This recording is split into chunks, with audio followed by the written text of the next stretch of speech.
Welcome back to the Metal Exchange. Justin and Chris back again, going back to February of 2003 as we cover Sonata Arctica's third album, Winterheart's Guild. But before we talk all things Finnish power metal, how are you, my friend? Oh man, I am great. I literally just pulled in from driving to Atlanta and back to see Halloween.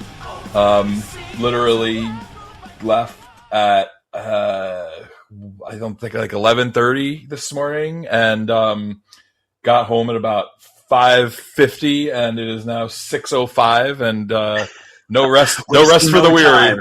Yep. Well, unfortunately for you, we're going to talk more power metal today. I want to talk about the show, but I'm going to ask that we wait until after I see it a week from now. So whether it's the next episode or the episode after that, we'll talk about our thoughts of the concert. But I don't know what the set list is. I obviously have high expectations because it is Halloween. But I feel like I'd be doing you and everybody else a disservice if we talked about it and I asked no specific questions about anything. So we'll hold off on that for now. It was an interesting week in music because there were several albums I checked out that I thought were complete trash, but above the fray, a couple of things that I wanted to mention that I think people will actually enjoy. First and foremost, I thought the new Green Carnation album was excellent. It's called A Dark Poem Part 2, Sanguis. It's got 6 tracks. Every one is awesome. I mentioned it last time. I'm still listening to it. This thing is absolutely great. But in addition to that, the new Metal Church album came out. And so I went to Mass myself. I really enjoyed the new Metal Church album. It's called Dead to Rights, and it was just a solid release all the way through. And the third album I wanted to mention was a Greek band called Triumpher. They came out with an album called Piercing the Heart of the World, and this is about one of the closest things to Manowar that you will ever hear. They kind of put their own twist on it in spots, but other spots are just complete Manowar worship, but in the best way possible. This is a band for Manowar fans. It is obvious where their inspiration came from, but they did a really nice job at kind of putting their own twist on it. I actually saw 2 Manowar shirts at the Halloween show last night. Nice. One black, one white. So that was fun. It's one of my favorite things is looking at shirts and also seeing the puzzlement of people when I wear my Ralph Zadierostek Metal Exchange T-shirt. I ran into somebody who was attending the show, and I feel like he just saw like the Kiskin Hansen part of the shirt and was just like, "Oh, okay." I feel like few people actually like get the joke, which makes it all the better. Although I think at when we were at Prague Power last year, it was the oh my god, was the Italian female singer. Why am I forgetting her name? Nicoletta. I took a photo with her, and I was wearing the shirt, and she just like you could tell like they just like stop what they're doing to read, and then she just like smiled and was like, "That's pretty funny." So I'm like, all right, I think she gets it. So at least there's that. Really good. I mean, it's a subtle nod, but if you know, you're like, it's actually pretty funny. And if you don't know, then it's just a bunch of random names. But it's funny. But we may as well start it up front. Thank you to all of our Patreon fans. We appreciate you. Lots of good requests in the queue for the rest of the coming weeks and months ahead, so keep them coming. And if you have not joined our Patreon, give it a look. You get bonus episodes, get some bonus swag and stuff like that. But again, appreciate everyone who has already signed up. Before we talk Sonata, did you check anything out this week that caught your ear? I also noticed that Tommy Johansson did another 80s cartoon cover. He is just a brilliant, fun guy. I just want to have a beer with the guy. He looks like he is having such a good time in those videos. Yeah, I read that he like one of the reasons he stepped away from being in Sabaton was because he wanted to be able to do more of this kind of stuff and do more of his own thing and have more time to focus on Majestica. And I feel like I'm just speculating here, but I feel like he might have felt like he was more of a hired gun with Sabaton, and I don't know. I'll say that I recognized that there's some of his influence, at least like guitar wise, was showing up in the Sabaton albums that he was a part of. But I don't know like how much of the songwriting he got to be involved with. And I can tell you, he's one of my 3 favorite power metal songwriters of all time, which I told him to his face in September, along with Dr. Death, Steve Williams, and one Michael Wycath. Incidentally, 2 musicians who I will be seeing, or saw one and will be seeing in the other in coming weeks. So yeah, it's I haven't listened to the second part yet, but I look forward to it. The first part really gave me like memories of the Pelike cartoon medley from years ago, and I feel like it kind of is poetic, because I feel like Tommy's kind of taken the mantle from Pelike as far as like doing the fun YouTube covers, where Pelike has kind of gone more in a direction of like covering songs from anime and kind of sticking to that one area, whereas like and I feel like Tommy's kind of taken his spot as the resident fun YouTube guy. So happy to see that. Couple of things came across the old desk in the past week. Diane Van Giersbergen continues to release tracks from what she's calling the Soulward Bound album, and it's slowly but surely, I think she's releasing like 2 tracks per year. And the latest track was released. It is called The Quietude. And it features Elena Vink, who I am not really familiar with. I don't know that she has like any credits in. Oh, it looks like she is a world-renowned soprano vocalist. I am not familiar. Yeah, so that's cool. How does it sound? It's great. Like so far, I've really enjoyed all these tracks. I think Diane is such an underrated vocalist, and she had a very brief stint in Xandria, but I was blessed enough to see one of their shows with her as their vocalist, and she's just fantastic. No relation to Anneke, but they're both. I'd love to see them both do something together. The Van Giersbergen non-sisters, just 2 fantastic vocalists. Mob Rules has a new single called Master of the Black Crow, and that is going to be a part of their Stories from the Verdant Vale EP that will be released later this year. August 21st. I was going to mention it at the end. You beat me to it. Yeah, but, looking forward to this. They are so good. They are so. It's a band I never listened to, but every time I put them on, I'm like, why don't I listen to them more? They're really such a solid band. They've been doing it for so long now. They always to me sounded more like a Scandinavian power metal band, and it's interesting that they're from Germany, and because I feel like they don't sound quite as much like the Halloweens or Blind Guardians or Gamma Rays or Ed Guys of the world. To me, they have more of kind of a Swedish vibe. I've seen people kind of call them like the power metal Iron Maiden, because they have a lot of songs that I think have kind of Iron Maiden-esque vibes to them. Some albums more than others, I would say. But thanks to our friend Mike was always singing their praises, and he kind of got me into them. Although I think I got him into them by giving him the CD that I stole from the studio at Scranton. And then I think the statute of limitations passed on that, so I think you'll be okay. Yeah, I think there was an Ivory Tower CD in there too that I might have snagged as well. So yeah, looking forward to that.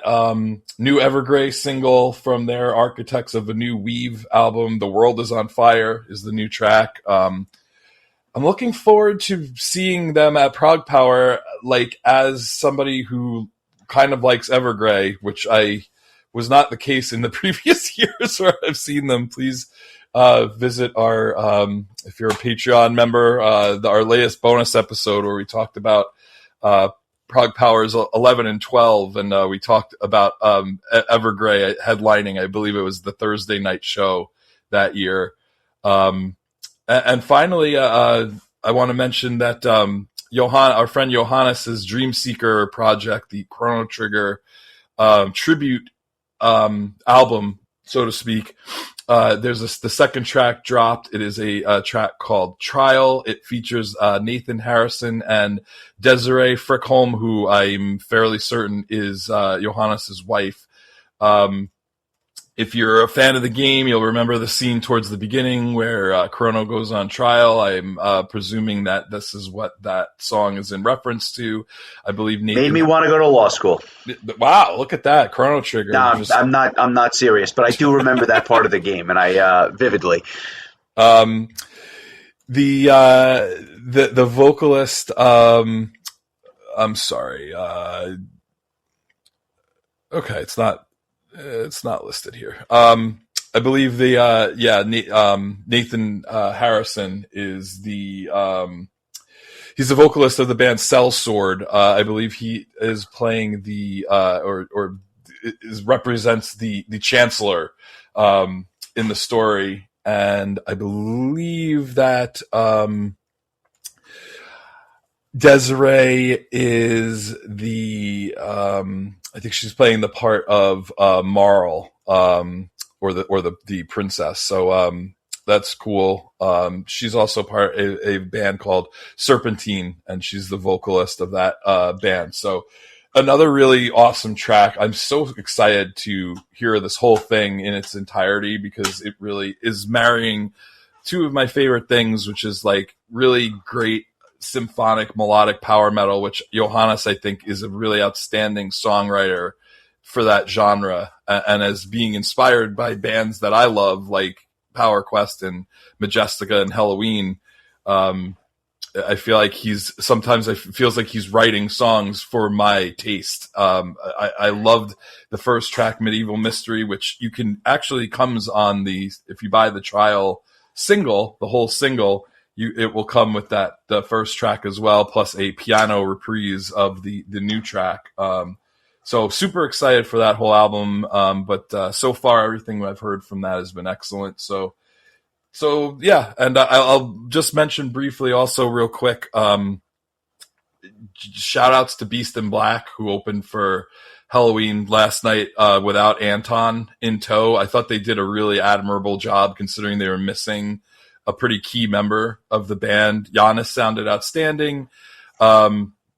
Their other guitar player, whose name escapes me, I will look it up real quick so as to not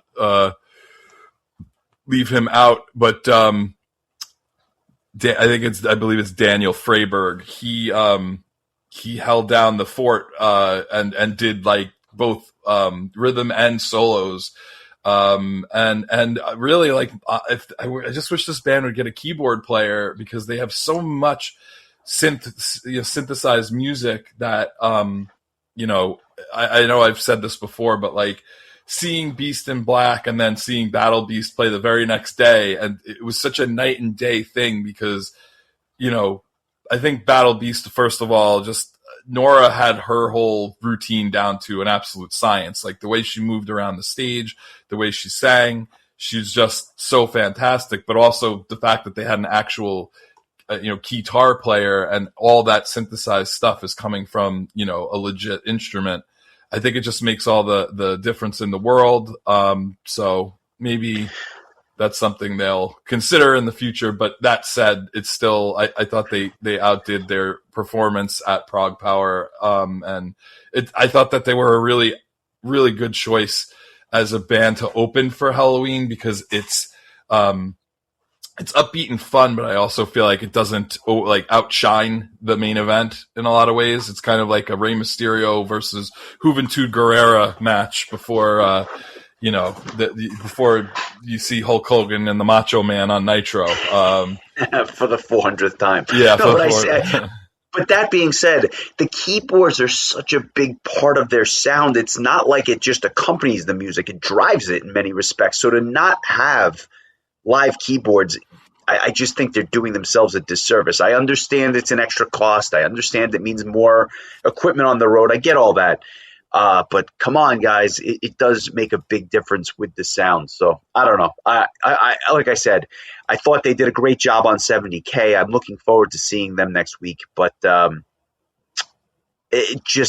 I think that a live keyboard player often makes all the difference. Yeah, like, I when I spoke to you earlier and I mentioned it's like Power Quest without a keyboard player. It's not quite like that because I feel like with Power Quest, the keyboards are both they take in Power Quest, they're like the second guitar player. They're like, you have rhythm and solos.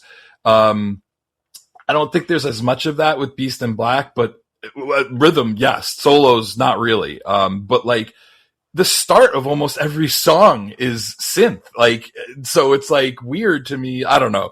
I feel like you had mentioned, like with that first time we saw Sabaton and they had a keyboard player, like they never sounded quite like that again after that. And so I just think when it comes to music, the more actual musicians you have on stage performing actual music and the less pre-recorded stuff, the better. And Halloween was a perfect example of that last night. There's a little bit of stuff here and there, but I don't know that they necessarily need to have a keyboard player just to come in and do that, creepy organ music towards the end of Dr. Steen or whatever else.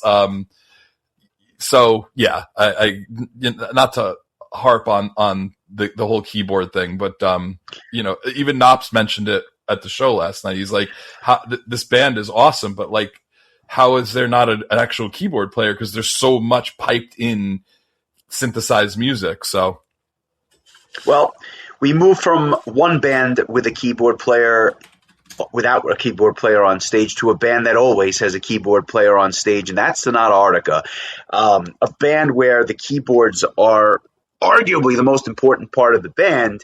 And it's interesting because as we cover Winterheart's Guild, there was a change in keyboards on this album. But just to set the stage, you had picked this. It was your choice. It was released February 21st of 2003. It was obviously Toni Kakko on vocals, Jani Limitainen on guitar, Marco Piscaschi on guitar, Tommy Portimo on drums, and filling in on keys, at least with the solos, Mr. Jens Johansson from Stradivarius. And the rest of the keys were played by Toni Kakko. And obviously, when you listen to Sonata Arctica, you know the keys are going to be prominent. I think that they are very prominent on this album. I had mentioned to you when you picked it that I always struggled with this album. And I don't quite know why. But my thought process was a few things back in 2003. First of all, I think they hit home runs with the first two albums. So anything that wasn't those two albums was going to feel a little bit of a letdown to me. And I think I had just been gravitating towards some of the prog stuff. I was really into Opeth and bands like that at the time, even prog rock with bands like Porcupine Tree. So I was slowly starting to drift away from power metal. And I think that had something to do with it. But as I went back and listened to it, I think part of the reason I never liked this album as much is because I thought it was terribly unbalanced. And I'm sure we'll get into that as well. But I will say it is a much better album than I gave it credit for. So I've done a bit of a 180 on this. And part of the reason is because I haven't listened to it in 20 years. So probably didn't hurt things, but I played it a lot when it came out. It just never clicked, and I kept wanting it to click for me. And I guess here we are in 2026, and in certain respects, it finally did. That's why we do this. Is it? But did you choose it because it was like the next in the queue, or like was there a special reason why you chose it this week? Both. Like I had it on the list as just the next Sonata Arctica album, since we did number 1 and number 2 in that order. But also I just there's some songs on this album that are some of my favorite Sonata Arctica songs of all time. I also always think of Milton when I hear this album, because I remember him always saying that he was a big fan of this album, but then I texted him the other day and told him that we were going to be covering it, and he literally said it's his favorite Sonata Arctica album. Wow. So, I remember, like, my recollection of when it came out was that, like, this was in early 2003, and I had, I guess I would have just attended Prague Power 3, that would have been late 2002, correct? Yes. So I think I was kind of like having a small metal renaissance after that, even though I was in college and like I would kind of dip. My interest in metal would dip. But I remember Sonata Arctica was one of those bands that I always stayed on with. And I think it was just because they were at that point kind of new. Like we'd only really known about them for about 4 years at that point in time. Ecliptica came out in 99. That was their debut. So I remember really looking forward to this album coming out. And I think Reckoning Night, which is the following album, I think that was like the last Sonata Arctica CD that I got, because then after that I kind of like was starting to lose interest in metal. Unia was like such a departure, in my opinion, from the first 4 albums that like that was kind of a struggle for me, and so I kind of lost the script with Sonata Arctica for a while. But this, I think, was still in that midst of, I think, those first 4 albums where they were still doing the really just focused power metal thing before they started to introduce more like proggier elements and really kind of changed their style. And I feel like now, like in the last few years, they've kind of like wavered between this power metal style and then also kind of like a almost more of like a power metal easy listening style. But in this case, I feel like we're still, I mean, there's at least 5, if not more, like real power metal bangers on this album. But like you said, yeah, I always thought that it was kind of a little bit uneven. There's tracks that I never loved. There's tracks that I legit didn't even remember. There's B-sides that are better than some of the songs on the album itself. Like, we'll get to that. Yeah, it's a really interesting album. And I was curious, like, how both of us were going to feel about it in comparison to the first 2 albums. And just as a reminder or a callback, we both gave Ecliptica a 9.5, which is pretty high praise. Silence, we both gave a 9. So we'll see if we're in lockstep for album number 3 with Sonata Arctica. But those were 2, like you said, 2 albums that are pretty hard to follow. Yeah, I agree. And I think that that's what makes the conversation interesting. And I just think that the renaissance of late 90s, early 2000 power metal, the bloom starts to come off the rose a little bit by this point in 2003, not just for Sonata, but for many, many bands that were releasing good, but maybe not their best material. Labyrinth comes to mind. Bands like that had released such spectacular albums 3, 4, 5 years earlier. So, I mean, with that said, I think we kind of set the table. Why don't we get into it? The album kicks off with a unique track, if for no other reason than because of the name: Abandoned, Pleased, Brainwashed, Exploited. And I've always just called it Abandoned because I never remembered what the other 3 words were. So it's Abandoned to me. I will say this album was better than I remember, although this song I always enjoyed. It starts off with a bang. It is an exceptionally melodic, fast, keyboard-driven power metal tune that's really done to perfection. And I love the way that Tony Kakko's vocals come in during that first verse. They're just powerful vocals, beautiful verses, and the drums are really setting the pace here. Like the double bass drum is in full force and effect. And then you get to the chorus, and it's just as catchy, a similar cadence, but the soaring vocals make it just a special, special chorus. I'd argue it's kind of a forgotten classic for the band. A, I forgot how good the song was, and B, it's not something they play live all the time, but a phenomenal way to start the album. Absolutely agree 100%. I'm going to reference these first four albums a lot, but I will say they always open their albums with a great tune. They opened Ecliptica with Blank File. They opened Silence with Web Allergy. Maybe not the greatest name for a song in the world, but a hell of a song. Abandoned, like you said, on this one. Misplaced is a great tune that opens up Reckoning Night. So yeah, outstanding start to things. Literally one of probably 5 or 6 songs that I could call my song of the week. Just a really like right out the gate. Just a blistering, speedy power metal tune. Great, like just Tony's in his prime as a vocalist. Tommy Portimo is such an excellent drummer. They are the only 2 remaining members of Sonata Arctica nowadays. Jani Limatainen wouldn't last too much longer. I think he stayed until Unia and left after that. Marco, the bass player, stuck around until Stones Grow Her Name, and then he left the band. This is the first album that does not feature Mikko Harkin on keyboards, which got me thinking about an album that I think that we really need to discuss at some point. And it was that album that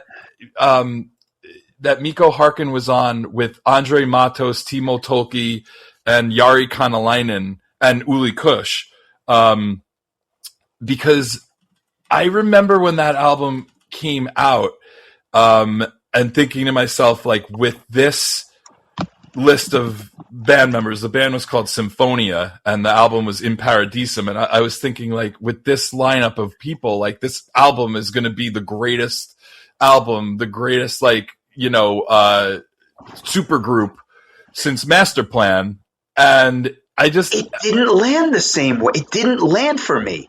Yeah, and I feel like we need to go back and give this one like a week of focus and see if it changes, because that lineup of people is some of my favorite musicians of each instrument and vocals, like and some like outstanding songwriters in Matos, Tolkki, and Uli, like I just remember at the time. Granted, it was just like celebrated its 15th anniversary, which is crazy. Literally about 2 weeks ago. This album, I forgot about this. I just remember when I heard it, I was like, "This is going to be the greatest thing since sliced bread," and it just missed. I threw it in my list, so I'm sure we'll get to it at some point. I just figured, like, if I had thought of it before the anniversary, maybe I would have chosen it, but. All that to say, Mikko Harkin leaves the band, I think, after the Silence tour.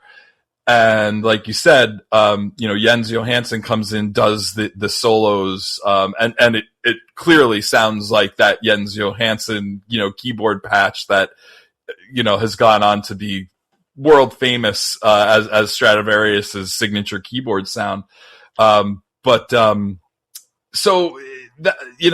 There's some flux going on with the band at this time. They don't have a full blown keyboard player at the time. Another thing I read was that they went into the studio with only 2 songs prepared, so they literally wrote most of the album in the studio. Literally, Tony said the album's recording process was a quote nightmare because he only had 2 or 3 songs ready when the band went to the studio. So. Considering that Loudwire would go on to name the album the 11th top power metal album of all time, clearly they did okay at the end of the day. with an album they weren't super prepared to release. But I do think that some of those changes may have had something to do with our feeling that it is a little bit uneven and maybe doesn't flow quite right, although there really is like some, like I said, outstanding tunes. And going full circle as I ramble on, the first track is one of those tunes. So yes, Abandoned, Please, Brainwashed, Exploited, outstanding tune, and goes into track 2, Graven Image, which was a song that I always absolutely loved from this album because it follows that just start to finish like ass kicking power metal tune with what starts out as you know, this really kind of slow and ballady intro, and it kind of sounds like that for about half the song, and then halfway through the song just kicks into gear. Really like keyboard driven tune once it gets rolling. I absolutely love this song. I think I'm gonna make it my song of the week. I honestly didn't choose one because I couldn't. Like it was like I said, there was like a 5 or 6 way tie. I would say a 5-way tie. With the first 4 tracks and Champagne Bath. And honestly, even the rest of The Sun Belongs to Me and the single or the B-side Dream Thieves all like could have been song of the week for me. But I think just the thing I love most about Graven Image is it really is a tale of 2 songs. It's almost 7 minutes long, but it really it's like a half ballad, half power metal tune. And the keyboards, at least in this song, have, I don't know if they were just using Miko's old keyboard or whatever, but it really does have that keyboard sound that we were used to from the first 2 albums. And then like when, you know, you get the solos from, actually, I don't think Jens was on this track. So, but later on you'll hear like in the next track and the track after that, like you will hear those Jens keyboards. But I really like this song a lot. We'll give it a listen. Maybe I'll pick like 30 seconds of the soft part and then 30 seconds of the heavier part just so you could get a vibe of both sides of the song. But let's listen to it, and I look forward to hearing your thoughts.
So that was Graven Image, and I am with you in lockstep. This was my song of the week as well, so we both had the same song of the week. What I really was impressed by with this song is that the soundscape was just a bit wider than anything they had done to this point in the catalog. And you kind of mentioned how it was like 2 songs in one. It really is, because it starts off with that slower cadence. The first verse is just outstanding. It's like a ballad with the piano and the vocals. And then all of a sudden, the band comes in around 2.5 minutes in, but it still feels like a power ballad with those pronounced bass lines. And then all of a sudden it takes off like a rocket ship. And then I hear these instrumental passages, and it reminded me a lot of Twilightning. And I was like, this is really, really good. But it was showing how the band was, I guess, just maturing in terms of the construction of the songs and the songwriting and everything else. I thought the vocals absolutely were perfect, and that the keys were just made the melodies pop so much on this song. I am a huge fan. I don't know that I ever liked it as much as I did until now, but this one just blew me away. So I'm in a complete agreement with you. Song of the week. And what's interesting is that it starts off 2 for 2, and a lot of people would say that The Cage was one of the biggest, if not the biggest song on the album, because they played this song live constantly. And I always hated the song. Now, hate may be a little bit of a strong word, but when I broke it down, for some reason, they would play this live, and I'd be like, oh, they're playing it again at the end of the set. And it just seemed like it was kind of anticlimactic for me. But I have to say, it's blistering fast. It reminds me a little bit of Wolf and Raven, just not as good. But the great keyboard solo that opens it up is fantastic. But with the benefit of not listening to it for a long time, I have to admit the verses are really solid despite the absurd lyrics. The chorus is very, very catchy. And the backing vocals play a really nice role on this as well. It's repetitive, but it's better than I think I ever gave it credit for.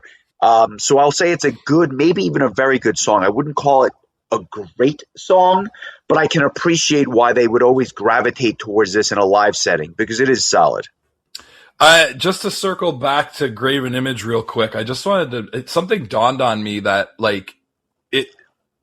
that song reminds me of Full Moon in the sense that it starts out like slow, but Full Moon kind of gets to the point faster, whereas Graven Image takes a while to get there. Yeah, and I feel like they kind of took the idea behind Full Moon and kind of expanded on it, at least in a musical sense. The Cage, I love that it literally opens up with a Jens Johansson keyboard solo. Like, that's how the song starts. It's such a great way to kickstart the song. I always was a big fan of this tune. Like, when I think back of when this album first came out, I would say Graven Image, Silver Tongue, and Champagne Bath were my 3 favorite tracks, and probably just because the 3 of them had really fast and like fun power metal parts to them. But the Cage is right up there for me. I just think that it has that like really classic early Sonata Arctica vibe to it. Like, throw it in with, Kingdom for a Heart or Wolf and Raven, like you mentioned, and it fits that style where it really just is just, go from start to finish. There's another solo from Jens that comes in later on, and I think that it really meshes well with that classic Jani Limatainen guitar tone that I think was so unique and noticeable with Sonata Arctica. So I thought that was cool too. But like I'm starting to feel like, is this album being front loaded, because these first 3 tracks are outstanding, and then Silver Tongue is another track that I think is great too. So like 4 really good power metal tunes in a row before we slow things down. If we're all set on The Cage, what are your thoughts on Silver Tongue? It is maybe not as good as the first 3, but it's a very good tune. The verses have this like galloping cadence to them, probably due to the drum beats and even the vocal lines that go along with it. The chorus kind of maintains that same pace, but it almost feels a little bit brighter, like a conquering type of feel to it. I find myself always tapping my toe to this one when I'm listening to it, and even moving my head to the beat throughout. Really tight keyboard solo, and I like how the guitars mirror the keyboards during the solo. I'm a sucker for that. They do it here. Great song. It starts off so good. Like, the first 4 songs really do live up to the first 2 albums. Unfortunately, I don't know that it continues, and I think The Misery is maybe a prime example of that, but it starts off really, really good. It just tapers off for me. Yeah, that's fair, I think. I don't know. I just like, this is just one of those tracks that, like, I remember when I first heard it, like, it instantly resonated with me as like a classic Sonata Arctica song. It has that great like backing vocal thing towards the end that Sonata Arctica does. Man, I almost want to like go back in time and see this band live during this tour where they only had these first 3 albums to choose from, because there's just so many just like awesome tunes on this. It kind of has like a weird abrupt ending, but I mean, like, as far as I'm concerned, like we're 4 for 4, but I have a feeling that we're not going 5 for 5 with the next track. We are not going 5 for 5. The Misery has that patented Sonata Arctica ballad vibe, but this is not their best ballad. They have so many other songs that are better than this one. Again, the guitar tone, Tony Kakko singing in the lower register, the elements of a good ballad are there, but I just can't put it up with those other ones. I think the chorus is catchy, but it's just somehow unremarkable. And although I really like the bridge, I think it's very solid, very beautiful. It's just not great. It's fine. It's not bad. It's just fine. It's a fine song, but it doesn't compare to the first 4, and it's kind of a letdown when you know the other ballads that are in this band's discography.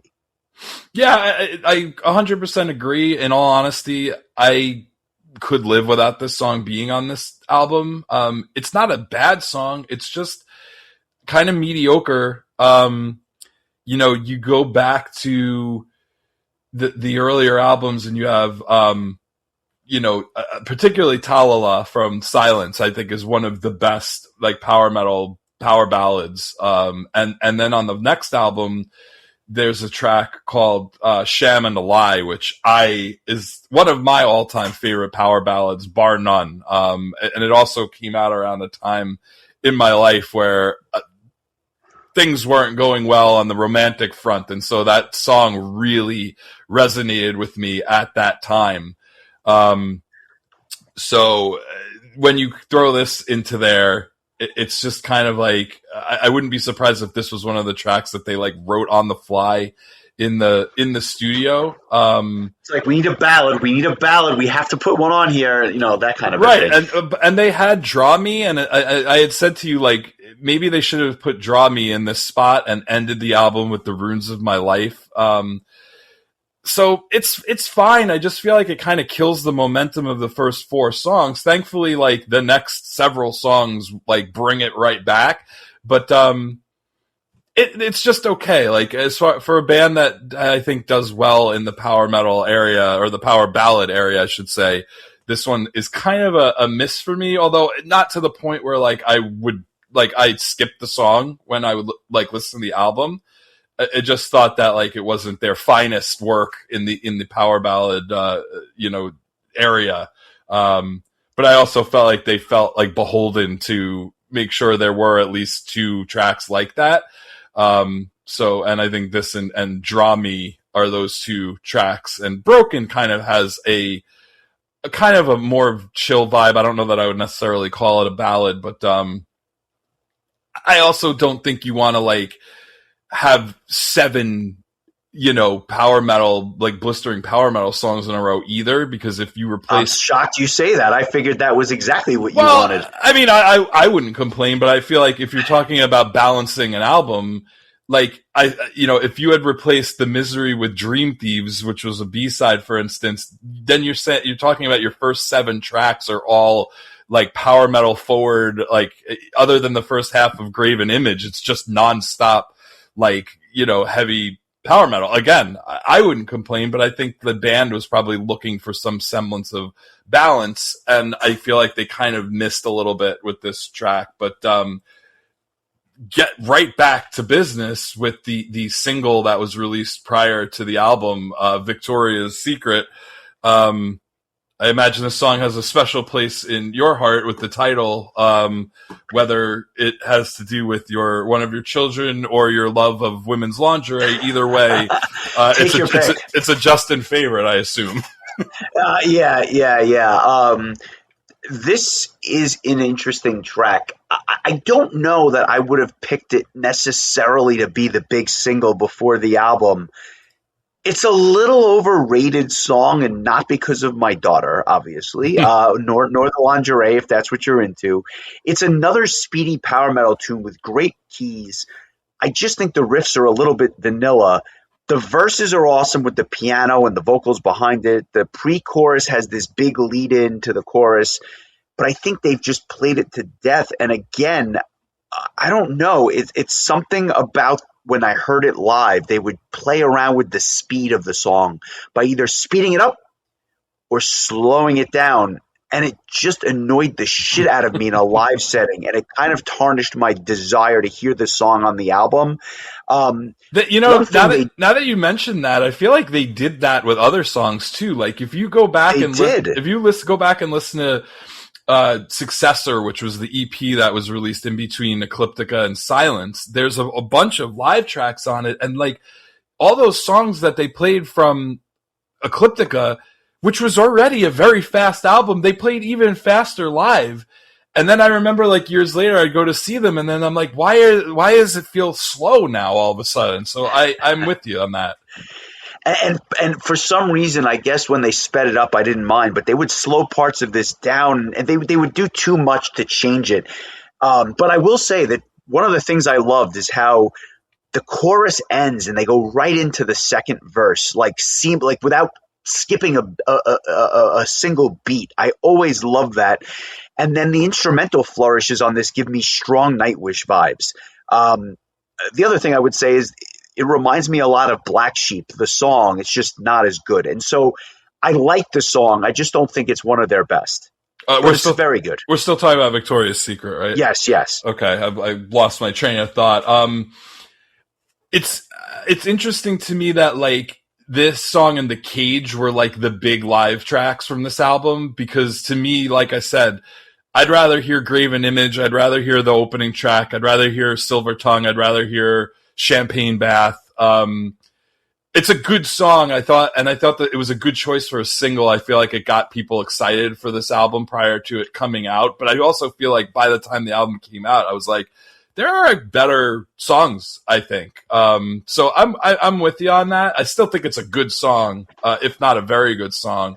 I just think that it's outshined by some other tracks, including the next one. But you mentioned Champagne Bath several times now. What is it about this track that you love? So, first of all, it like Victoria's Secret just kind of like ends abruptly, and this song just comes flying in. And in a lot of ways, it reminds me of tracks like Picturing the Past and Eighth Commandment from Ecliptica, in the fact that they're just like, it's just a super fast, like drum driven, speedy power metal song with quick lyrics from Tony. Like it's just like one of those like really toe tapping, like kick ass tunes. I just always really liked this song. It was probably my favorite song when the album first came out, but I just love especially just that beginning where it's like let's go. Like it's funny when you listen to the beginning of this, it screams instrumental with the guitar solos, but then there are vocals to it, and this song is much better than I remembered it. Like I don't know that I ever. Now that you mentioned it, it is similar to Revantalette, which was the minute and a half instrumental track from Silence. So that makes a lot of sense. Yeah, it's just much, much better than I remember it. And so as much as I panned the album earlier, this song is upbeat, it's catchy, it's melodic, the verses are fantastic, the chorus is really good. Maybe not their best, but it is really solid. There's like the dueling solos again, which I love, and the bridge almost sounds like a circus, but with angry Tony Kakko on vocals. It's like he was channeling his angry Russell Allen on this track. I thought it was really, really good. Arguably my runner-up song of the week. He was mad because his nephew would not make it with the Rangers as long as he had hoped. That's true. They had to dump him out west. That is sad but true. I'm gonna make a executive decision here, and I'm going to say we should play a minute from this track, as it pretty much was my runner-up for Song of the Week anyway.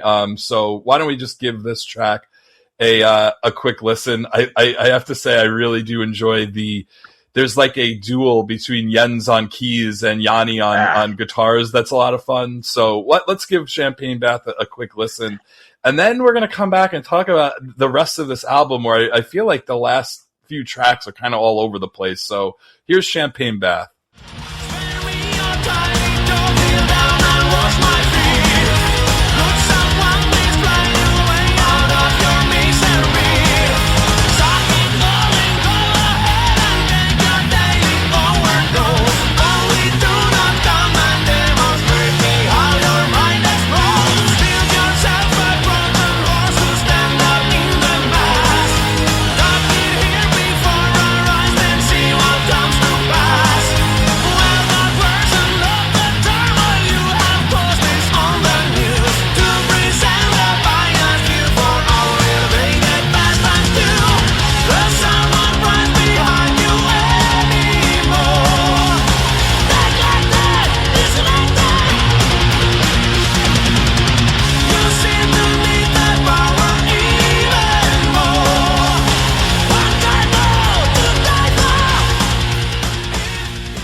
That brings us to track number 8, which is Broken. And this is kind of reminiscent of where the band would go after this on some of the later albums and beyond.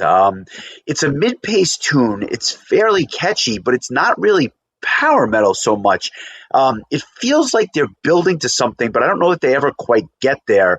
I guess it comes in the form of the chorus, but that said, I'm not really sure if there's a payoff, but I actually really enjoyed this song this week. Like, this was the third track where I would have said I would have never probably listened to it again, but it's really a song that's quite good.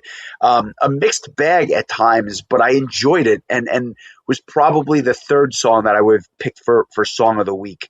I was pleasantly surprised at how much I enjoyed it, although it did feel a little disconjoined with the stuff that had come before it.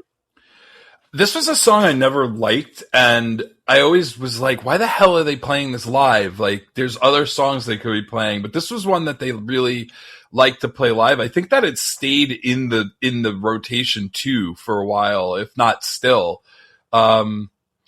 But like you said, I think going back and listening to it again, I feel differently about it. I think it's just because, like, probably at the time, it's just I wanted all of my Sonata Arctica songs to sound like Champagne Bath and Kingdom for a Heart and you know, Wolf and Raven, and just I wanted to feel like I was getting my ass kicked every time I heard a Sonata Arctica song. But this, first of all, is, I think, very well placed because you had two really fast-paced songs in a row, and I think it's placed well. Like you said, it's not quite a ballad, but it also is definitely not. It's a mid-tempo kind of song. And it's interesting because I had posted in the Metal Exchanges group, like, to see if anybody wanted to provide any thoughts about the album. And it's funny, like, two people posted their thoughts and both mentioned the song. Dan Brotherton said, Broken always makes any best of playlist that I make, but I haven't heard the whole album since the release, so I'm making up for that now. And Chris Calabrese said, the track Broken has really grown on me over the years. I initially skipped it a lot, but now it's one of my favorites from this album. And there's other comments I'll mention from him towards the end of the episode, but like I said before, you know, granted, sure, like, I would love an 11-song power metal feast from this era of Sonata Arctica, but, you know, people want to have a little more balance in their albums, and I think this song really provides that, because Sonata Arctica didn't really do a ton of, like, just mid-tempo songs on this album. This might be the only one, really, that's not either a really fast power metal song or a power ballad or Graven Image, which happens to be both. So I feel like this makes Broken feel very unique on this album. Yeah, I think that's exactly right.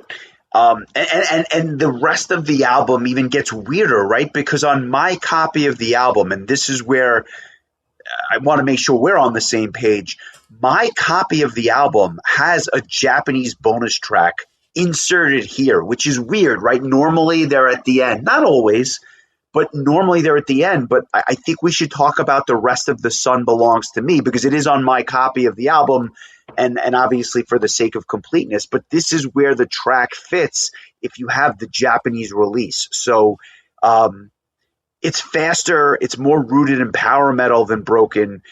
I think the verses are a little bit pedestrian, almost like a poor man's San Sebastian meets Kingdom for a Heart. The chorus is good, but I can also see why it was a B-side. Well placed after the prior tune, even for a bonus track with a good instrumental section, but not their best of the speedy power metal tunes on the album. As anybody who listens to this podcast knows, like, I am like a little bit obsessed with track orders and things like that. And so the first time I ever saw a Japanese bonus track that didn't end the album, do you remember or have a guess as to which one it might be? Is it Gutter Ballet? No, I only say that because like I feel like you didn't have the Japanese copy. Well, that and like I think between that and Manowar, when we talked about Pleasure Slave, I feel like those were just tracks that because they had space to add it to the CD, they did. So I don't really consider like those. I'm talking about like a straight up Japanese only track that wasn't the last song on an album. What was it? It was Better Than Raw. Back right. on the Ground was the Japanese bonus track, but they placed it before Midnight Sun. And I remember at the time thinking to myself, like, I like that it felt, whoever's made that decision, they felt strongly enough that the last song should be the last song. Yes. And Midnight Sun is a great song. It's a By the way, maybe song. one of the most underrated Halloween songs of all time. Because if you stop what you're doing and go put on Midnight Sun, that's a gem in and of itself. But listen to Back on the Ground first, because that's an outstanding B-side. To be honest with you, that track I feel like makes an already fantastic album even better. And I feel that way about this track too. I really like The Rest of the Sun Belongs to Me. It's, I think, a kind of reminiscent of, like you said, the first album where it's just a really speedy tune. And honestly, the solo section is one of my favorites on the entire album. And I think that it really fits the album and the fact that they didn't make it the last song. I feel like it has a more natural fit than like if they had just tacked it on at the end, because I don't think this song really deserves to be the last song. But then again, I don't think the song that is the last song deserves to be the last song either. I honestly, they may have been able to just end it with The Ruins of My Life, which is the next track, because, and we'll talk about Draw Me when we get there, but The Ruins of My Life has this extended, almost atmospheric intro before this banger of a power metal tune starts. I think the verses are a bit standard fare. The chorus is solid, probably the highlight of the song, but I wouldn't say it's their best. It's a good song that just kind of lacks some of the hooks that you expect from the first, we'll say, 2.5 Sonata Arctica albums. Again, here on The Ruins of My Life, I'll say that the instrumental section reminds me a lot of Nightwish. That's kind of cool too. But as we get towards the end of this album, I'm not loving it like I did every track on the first 2 albums. I think I had said to you that like every Sonata Arctica album in the beginning had like one track that for whatever reason, no matter how many times I listened to it, I never remembered it. And this was the one from this album. Like, same thing with like Destruction Preventer, a little bit less so, but like that was always like my least remembered song from Ecliptica. On Silence, it was The Power of One, which was the last track. And it was the same thing with this, even though this isn't really the last song. But I was like, man, this is a really good song. I think it's just got shadowed by a lot of other songs I really liked. And maybe it was just like I was done by the time I got up to this. But In retrospect, I would have made this the last song. I would have moved Draw Me into the Misery slot at track 5 and left the Misery as like a B-side. And I feel like the album, if you keep The Rest of the Sun Belongs to Me, I think it would flow much better. And I don't know, it might improve my rating of the album slightly. But I do really like the song, and I wish that I had remembered it more fondly, because I think it's a really good tune. I don't think that it holds up to like my favorite tracks on the album, but I also feel like it does have an epic kind of last track feel to it. And so I think that it should have been the last song. But instead it was Draw Me. Draw Me is probably the better of the two ballads, but it shouldn't have ended the album. And I agree with you. It starts off like a really big ballad, and eventually the rest of the band joins, but it doesn't really open up until about 3 minutes in. It's just anticlimactic and a bit meh. I'm not a fan of this one either, and I guess that's what my problem with the album was. Some of the big songs never landed as much as they should, and some of the other songs never really landed at all. But I admit that there were other songs which I completely downplayed, which were fantastic. So I'm all over the place with this album. It's better than I remember it, but Draw Me I thought was kind of a weak way to go out. I really did. But then, and we'll talk about the other B-sides, but there's some great stuff that we haven't talked about that wasn't on the album proper. Yeah, no doubt.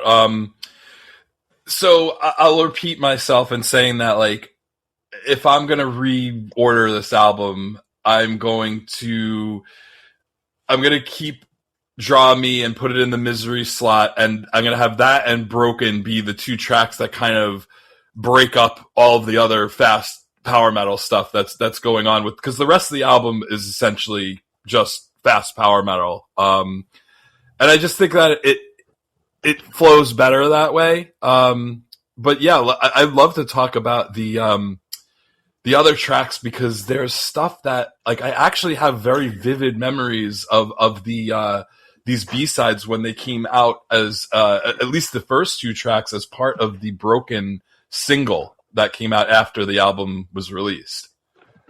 I'll let you do the honors. Which one do you want to talk about first? I'm going to start with Dream Thieves, just because I remember I was literally at Mike's house, and I remember I was sitting at his desk, and the single had come out. I was not living on Long Island anymore, so I was just visiting Mike, and I was just so excited to hear these new tracks that I was like, I couldn't wait till I got home, so I listened to them with Mike, and I was like, this song is outstanding. Like, how did this not make the album? It's a really great song.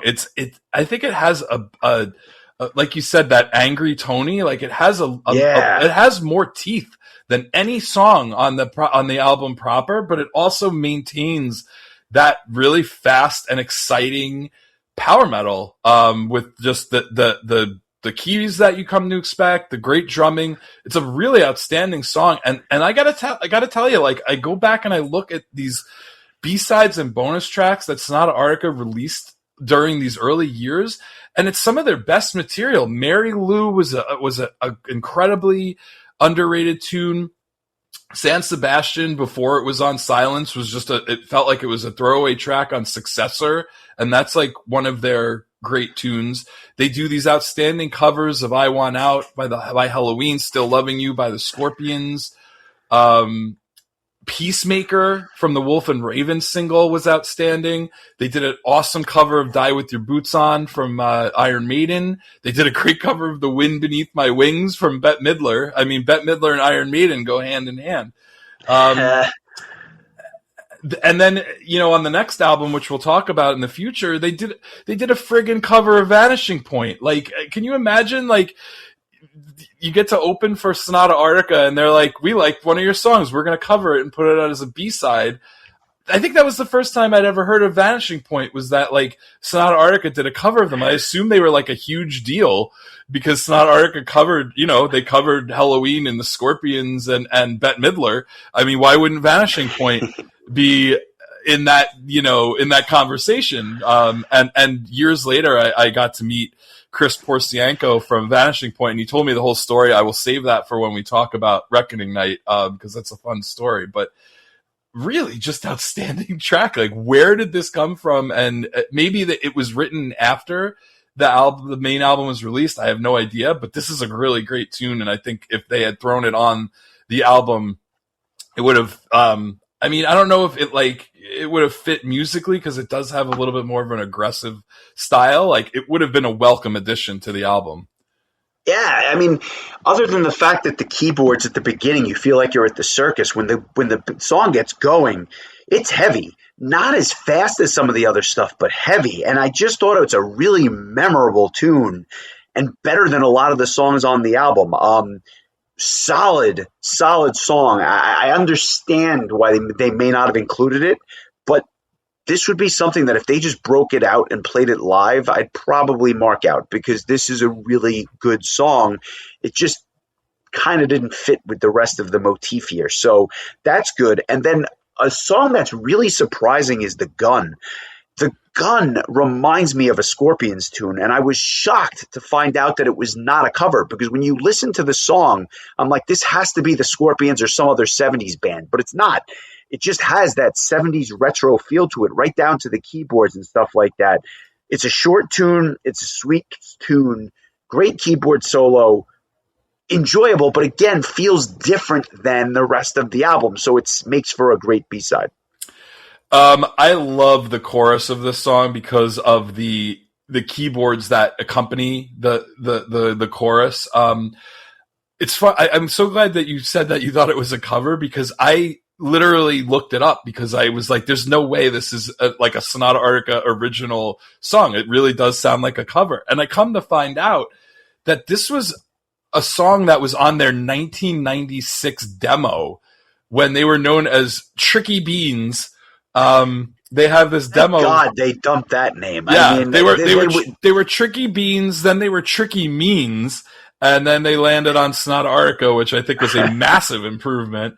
But it was a track called Find a Gun, and it was on this demo called Friends Till the End, and I'm like, that's kind of crazy that like it kind of sat in, I guess as they say in the video game world, it sat in development hell for 7 years before it saw the light of day as a newly recorded B-side. But yeah, another cool tune, and I think it really highlights like how Sonata Arctica could write really unique songs, and not everything had to sound like a Black Sheep or Kingdom for a Heart. Like, because I think this is a really cool song. I think it was always overshadowed by Dream Thieves for me when the single came out, but I really enjoyed going back and getting to listen to this track like a bunch of times this week. Just has all the little Sonata Arctica things I enjoy. Those backing O's, the backing vocals with the O's, and the little keyboards, the keyboard driving the chorus, and it made me think of Steve Williams in parts. But you're right, it really does sound like a Scorpions song, and I wonder if that was an inspiration at the time that the song was released. And interestingly enough, the other song you would recognize that was on this original demo of all of the Sonata Arctica songs is Letter to Dana. Wow. I've got to go back and listen to that. It's been a long time. I think I heard it like eons ago, but yeah, really interesting stuff, to say the least. But we're not done, because they do a cover here, as they've done many, like you mentioned, and they cover a classic Metallica tune, but they really put their own spin on it, in a sense. And it's Metallica's Fade to Black from Ride the Lightning, which is obviously one of the Metallica songs that has a ton of character, but somehow Sonata Arctica manages to put their own spin on it, and you almost forget it's a Metallica tune. I'm not sure how I feel about this cover. I mean, obviously you're talking about an iconic song with the original track, but there's something about it that's really charming, and they didn't cover it just to do a static version of it. They put their own spin on it, and I do rather like it. It's just different and gives the feeling a bit of a different feel than you might expect from that song.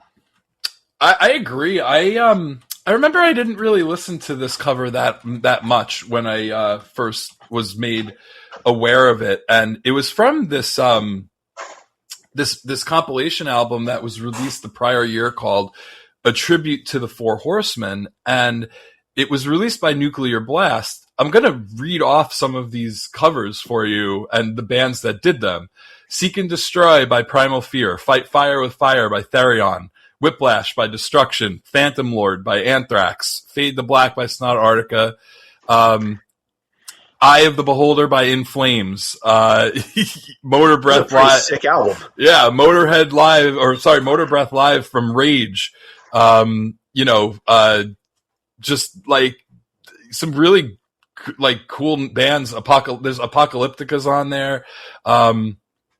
There is there was like a reissue that had different tracks. Like the original had Primus doing The Thing That Should Not Be, but the reissue had Thunderstone doing Welcome Home Sanitarium. So I guess you'd have to get like the two versions. All stuff from the first 4 albums, nothing from beyond that. Or wait, no, I'm sorry. The reissue does have one track from Reload, The Memory Remains by The Covenant.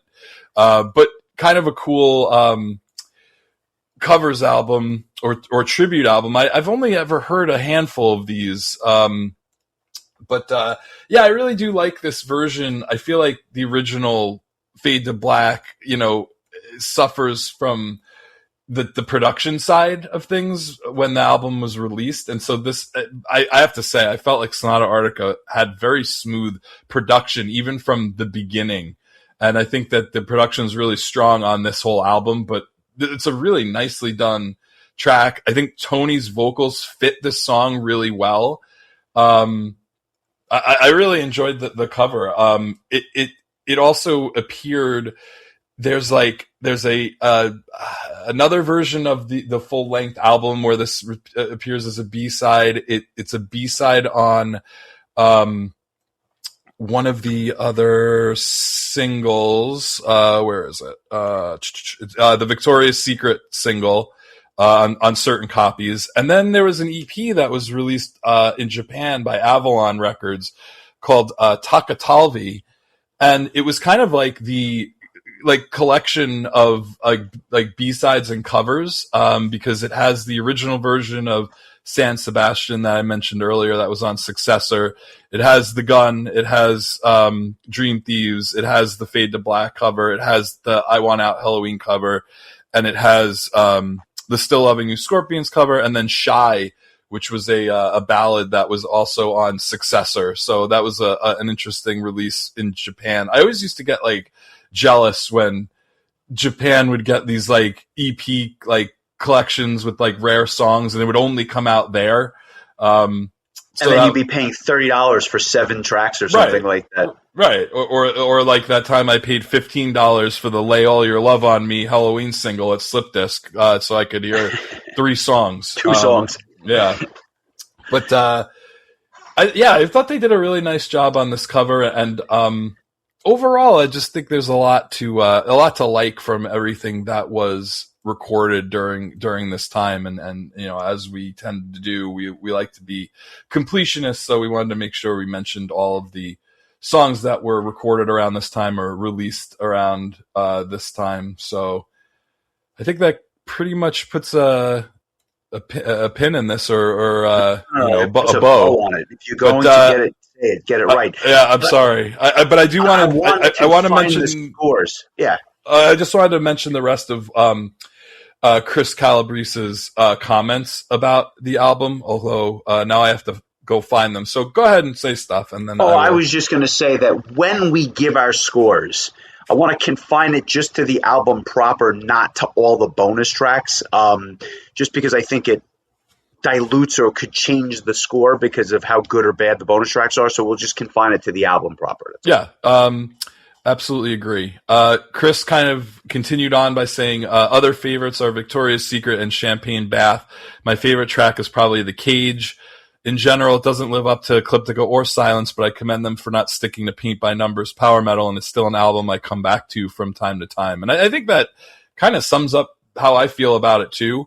I don't think it's as strong as the first two, but that said, has some of my all-time favorite Sonata Arctica songs. Like I said, like 4 or 5 of them that are all-time classics for me. If I was going to make a Sonata Arctica best of, I feel like there would be a lot of tracks from this album. For me, it's at 8.375. Not quite in that stratosphere with the first 2 albums, but still, I think the best songs really carry the day here. And honestly, it's like The Misery is really the only song I don't, and Draw Me, I guess, are just the 2 songs I don't really like. Everything else I think is very good to great. And I also just really like The Best of the Sun Belongs to Me as a bonus track, and it feels less like we said earlier, feels less like a bonus track because it was placed in a spot where I feel like it fits instead of just being tacked on at the end. I don't know that it affects my score one way or the other, but it doesn't hurt having one more really good tune on the album. So I'm going to guess, based on just your tone throughout the episode, that you're going to be a bit below me. I am, but higher than I think I would have expected. I probably would have said this is a 7 going into it. Like, good, better than average, but not special. I'm actually getting closer to an 8. I think it's a 7.75. And that is, for an album that I knew fairly well, kind of a big move to move that much in 1 week like this. So I definitely liked it more than I thought I did. But I can't put it in the same stratosphere as the other 2. It's markedly less than the first 2, but it's a very good album. I don't know that I would say it's great. It's got some great songs. It's a very good album. Incidentally, I felt like before I started listening to the album again, I thought I was going to rate it higher because I had such strong memories about the songs that I really like. It probably had been years since I actually listened to the album start to finish. I would probably just always go back to the songs I really liked. And so I thought that I would be closer to like an 8.5 or a 9, honestly, based on. So you went down, I went up. We're all over the place. Yeah, but I feel like I couldn't rate it higher than Silence. And what's going to be interesting is that over the years, as we cover the rest of Sonata Arctica's discography, I'm wondering, I mean, I know that at some point it goes back up for me, but it's a steady decline for me and for both of us up to this point. And I want to say I probably would rank my Reckoning Night under Winterheart's Guild, and that's without according to my iTunes, I haven't listened to that album since July of 2021. So it's been a while. And so it's more recent than I would have expected, to be honest with you. Yeah. So it's been a while, but I'm curious to see if there's it's just like a progressive downspout,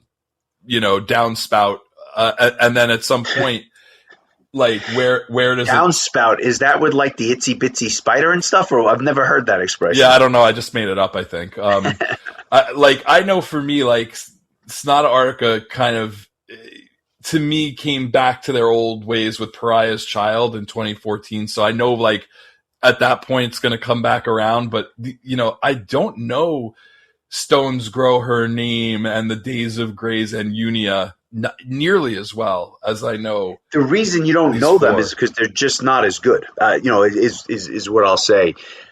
Interesting albums to discuss, and I look forward to it, but it's just different than the 3 that we've now talked about.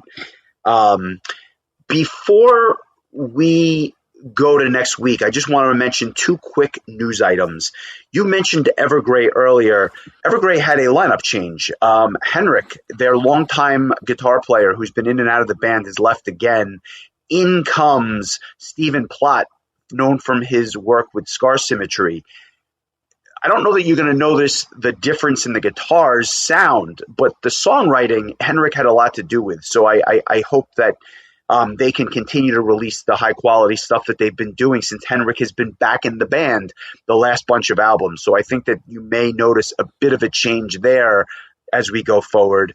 But nonetheless, so he had left at a point. He left and then came back, and the last bunch of albums that were really good, he was back for. So I have a little bit of concern there, just as a long-term fan of the band.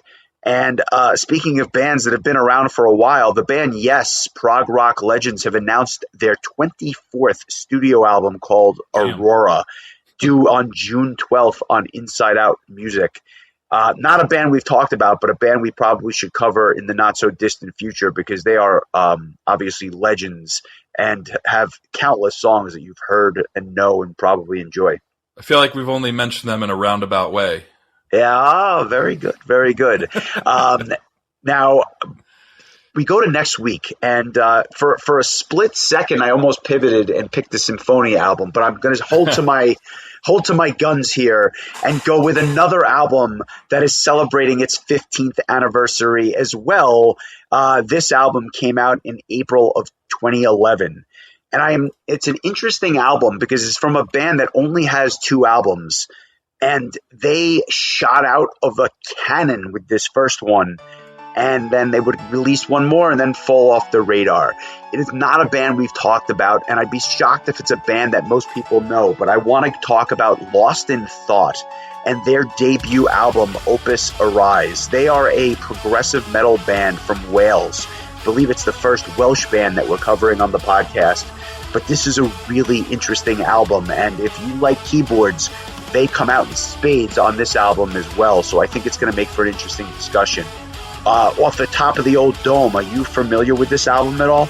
I'm very familiar with one song and not as familiar with the rest of the album. I listened to the album a couple of times back in 2012, like shortly after it came out. But Blood Red Diamond was on one of your playlists back in January of 2012, and that song stuck with me to the point that I put it on one of my playlists in 2012, and it's a song that I just know really, really well, but I don't remember any of the other songs on the album. Phenomenal song, but I will submit to you that you're going to find that some of these other songs are fantastic too. I think you're really going to like this one. Yeah, I'm looking forward to it. I always had the intention of going back and listening to more from this band and just never did. But again, why we started the podcast is for things just like this. So just as a quick little preview, my choice for the following week is also going to be an anniversary album from 5 years prior in 2006. So I guess those can guess whatever that might be. I'd be surprised if anyone does guess it, but we'll be continuing the anniversary trend. Nice. And then I'll just tell you that my next selection is an anniversary as well. So we got 3 in a row then. Very nice.